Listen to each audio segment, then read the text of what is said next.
Welcome to Sweet Life Beat Life. We hope this video helps.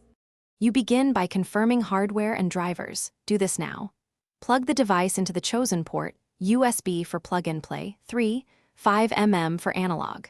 Once connected, power any interface or mic. Open Device Manager or System Preferences to confirm the device appears. If not, install the manufacturer's driver.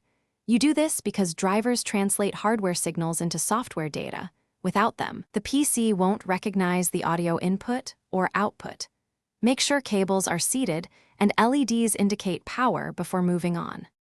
Once the system recognizes the device, open Sound Settings and select your new hardware as the default playback and recording device. This ensures most apps use it automatically. Next, set the sample rate and bit depth to match your project.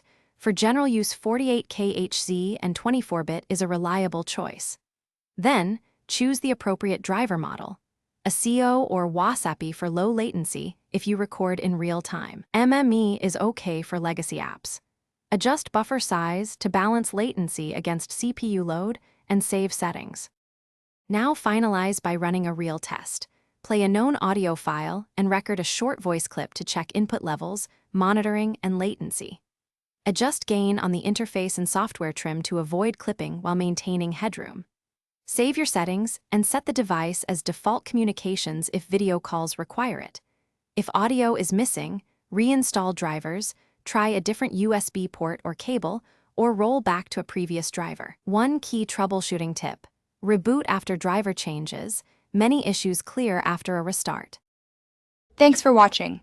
Consider subscribing if we helped you.